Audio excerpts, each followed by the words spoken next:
امریکہ اور ایران کسی معاہدے تک نہ پہنچ سکے، دونوں وفود واپس روانہ۔ امریکی نائب صدر جے ڈی وینس نے میڈیا سے گفتگو میں کہا کہ معاہدے تک نہ پہنچنا امریکہ سے زیادہ ایران کے لیے بری خبر ہے۔ چاہتے ہیں ایران یقین دہانی کروائے کہ اس کے پاس ایٹمی ہتھیار نہیں ہوں گے۔ ایران نے فیصلہ کیا کہ وہ ہماری شرائط کو نہیں مانے گا۔ ہم یہاں ایران کے لیے بہترین اور فائنل آفر کے ساتھ مذاکرات چھوڑ رہے ہیں۔ اب دیکھتے ہیں کہ ایران ہماری فائنل آفر کا کیا جواب دیتا ہے۔ مذاکرات کے دوران ٹرمپ کے ساتھ رابطے میں رہے۔ ایرانی ایٹمی پروگرام ہمارے لیے مذاکرات میں سر فہرست ہے۔ ہم اس صورتحال تک نہیں پہنچے کہ ایران ہماری شرائط کو قبول کرے۔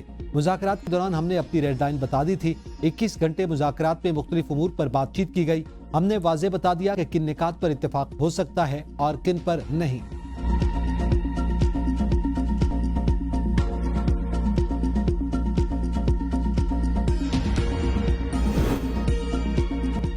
امریکہ نے ایران کی منطق اور اصولوں کو سمجھ لیا۔ اب فیصلہ واشنگٹن نے کرنا ہے کہ وہ اعتماد بحال کر سکتا ہے یا نہیں۔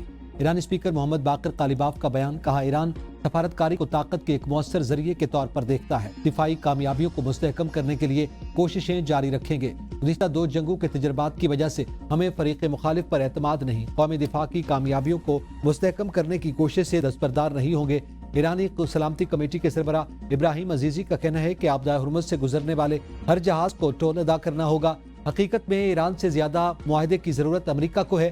تہران کسی دباؤ میں نہیں آئے گا۔ انہوں نے 2 ٹوک الفاظ میں کہا کہ اگر امریکہ ہماری شرائط تسلیم نہیں کرتا تو ہم طے شدہ راستے پر چلتے رہیں گے۔ ہمارے لیے کچھ نہیں بدلے گا۔ معاہدے کے لیے امریکہ کو ایران کے مطالبات ماننا ہوں گے۔ ہم امریکیوں پر اعتماد نہیں کر سکتے۔ Several rounds of intense and constructive negotiations between the two sides that continued through the last 24 hours and ended this morning. On behalf of Pakistan, I would like to express gratitude to the two sides for appreciating Pakistan's efforts to help achieve the ceasefire and its mediatory role. Iran اور امریکہ کے درمیان جامع اور تعمیری مذاکرات ہوئے۔ امید ہے دونوں فریق بات چیت کا عمل اور جنگ بندی جاری رکھیں گے۔ وزیر خارجہ اسحاق ڈار کی پریس بریفنگ، کہا پاکستان امن کے لیے کردار ادا کرتا رہے گا۔ دونوں ممالک کے درمیان مذاکراتی عمل میں سہولت کار کا کردار ادا کرتے رہیں گے۔ امید ہے دونوں ممالک خطے اور دنیا میں پائیدار امن اور خوشحالی کے لیے مثبت سوچ سے آگے بڑھیں گے۔ یہ ضروری ہے کہ دونوں ملک سیز فائر جاری رکھنے کے عزم پر قائم رہیں۔ ایران اور امریکہ کے درمیان جامع اور تعمیری مذاکرات کے متعدد دور ہوئے۔ دونوں ممالک نے وزیر اعظم کی درخواست پر مثبت رد عمل دیا۔ میں نے بطور نائب وزیر اعظم اور فیلڈ مارشل سید عاصم منیر نے مذاکراتی عمل میں معاونت کی۔ فریقین کی طرف سے پاکستان کے مثبت کردار کے اعتراف پر شکر گزار ہیں۔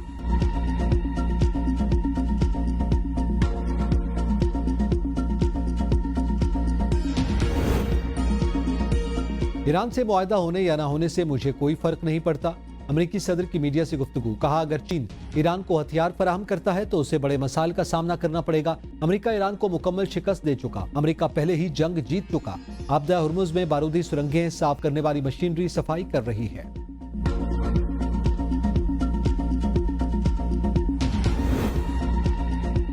ایرانی حکومت مذاکراتی وفد کے ساتھ کھڑی ہے۔ ایرانی صدر مسعود پزشکیان کا کہنا ہے کہ پاکستان میں ایرانی وفد نے جرأت اور اعتماد سے ایرانی مفاد میں بات چیت کی۔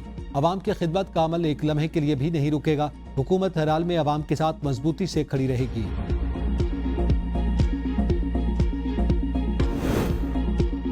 امریکہ اور ایران میں آئندہ 1 ہفتے سے 10 دن کے اندر مذاکرات کا نیا دور متوقع۔ میڈیا رپورٹس کے مطابق اس بار امریکی وفد میں تبدیلی ہو سکتی ہے۔ سفارتی حکمت عملی میں بھی تبدیلی کا امکان۔ ذرائع کے مطابق واشنگٹن ایران کے مسئلے کا حل چاہتا ہے۔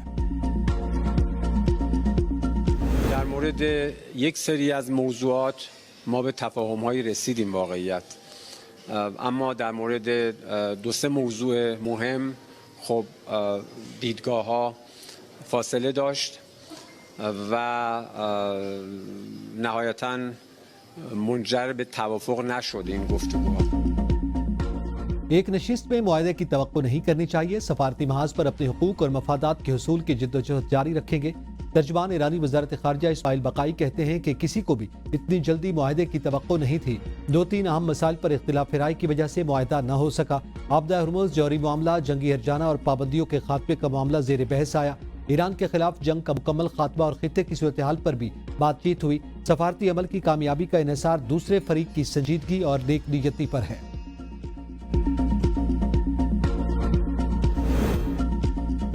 امریکہ ایران جنگ بندی، پاکستان نے دنیا کو امن کا پیغام دے دیا۔ اسلام آباد نے امریکہ اور ایران کو مذاکرات کی ٹیبل پر بٹھا کر اقوام عالم کو ورطہ حیرت میں ڈال دیا۔ امریکہ ایران کے تعلقات انقلاب ایران کے بعد شدید خراب اور سفارتی تعلقات ختم ہو گئے تھے۔ پاکستان نے صورتحال کے پیش نظر پس پردہ امن کوششیں تیز کی۔ وزیراعظم شہباز شریف اور فیلڈ مارشل سید عاصم منیر انتھک سفارتی کوششوں سے دونوں ممالک کو مذاکرات پر آمادہ کیا۔ عالمی طاقتوں نے بھی اعتراف کیا کہ پاکستان نے ایک بار پھر ذمہ دار ریاست ہونے کا ثبوت دیا۔ عالمی رہنما وزیراعظم سے مسلسل رابطے میں رہے۔ امن کی کوششوں پر بھرپور خراج تحسین۔ عالمی میڈیا میں پاکستان کا چرچا، دنیا کے بڑے اخبارات میں پاکستان کا نام شہ سرخیوں کی زینت بنا رہا۔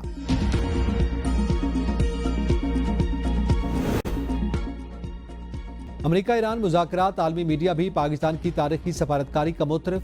بی بی سی شمالی امریکہ کی نمائندہ ایونی ویلز نے برملا اعتراف کیا کہ جب دنیا پر جنگ کے سیاہ بادل لہرا گئے، اس صورتحال میں پاکستان نے ناممکن کو ممکن کر دکھایا اور امریکہ ایران کو مذاکرات کی میز پر لا کر بٹھا دیا۔ تمام پروپیگنڈے دم توڑ گئے۔ دونوں ممالک کے وفود پاکستان نہیں پہنچیں گے۔ مذاکرات کے دروازے کھلے اور یہ یقیناً پاکستان کی سب سے بڑی فتح ہے۔ پنجاب میں نکاسی آب پروجیکٹس پر تیزی سے کام جاری۔ 15 شہروں کے لیے 2265 کلومیٹر طویل سیوریج لائن اور بارشی پانی کے نکاس کے لیے 189 کلومیٹر طویل پائپ لائن بچھائی جائے گی۔ فیز 1 میں 86 ڈسپوزل سٹیشنز اور 9 انڈر گراؤنڈ سٹوریج ٹینک بنائے جائیں گے۔ وزیراعلیٰ مریم نواز نے نکاسی آب پروجیکٹس جون سے پہلے مکمل کرنے کا ہدف دے دیا۔ 15 شہروں میں واسا کمپلیکس ڈیزائن کی منظوری۔ واسا سیوریج اور بارشی پانی کے نکاس کے پروجیکٹ کی تکمیل پر 752 کلومیٹر طویل سڑکیں تعمیر کروائے گا۔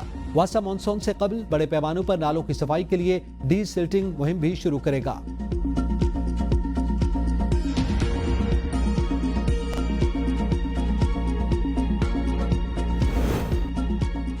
گجرانوالہ کے سرکاری اسپتال میں ڈاکٹرز کی غفلت کے باعث دوران زچگی ماں اور نومولود بچی جاں بحق، اہل خانہ کا احتجاج۔ الزام عائد کیا کہ آپریشن سے قبل 2 بوتل خون لینے کے باوجود مریضہ کو نہیں لگایا گیا۔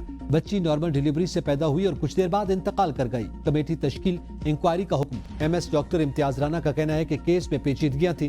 غفلت ثابت ہونے پر ذمہ داروں کے خلاف سخت کارروائی کی جائے گی۔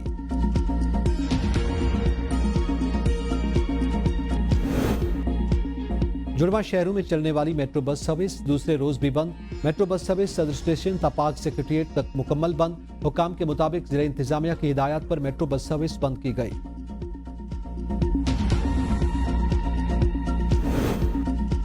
جنوبی لبنان میں اسرائیلی فوج کے حملے جاری، مزید 11 شہری شہید، 24 گھنٹوں میں مزید 100 سے زائد افراد جاں بحق، 133 زخمی ہو گئے۔ 2 مارچ سے جاری اسرائیلی حملوں میں اب تک 2020 افراد جاں بحق ہو چکے، 6436 افراد زخمی ہیں۔ دوسری جانب حزب اللہ نے بھی اسرائیلی فورسز پر میزائل اور ڈرون حملے کیے اور ایک اسرائیلی ٹینک تباہ کر دیا۔ ایران میں اب تک 3375 افراد شہید ہو چکے۔ اسرائیلی وزیراعظم نیتن یاہو کی ہٹ درمی برقرار، جنگ کے شعلے بھڑکانے کے لیے تیار۔ کہا ایران کے خلاف اسرائیلی مہم ابھی ختم نہیں ہوئی، ابھی بہت کچھ کرنا باقی ہے۔ ایران کی پراکسیز کے خلاف بھی جنگ جاری رہے گی۔ نیتن یاہو کا ترک صدر پر ایران کی سہولت فراہم کرنے کا الزام۔ کہا طیب اردوان کرد شہریوں کے قتل عام کے ذمہ دار ہیں۔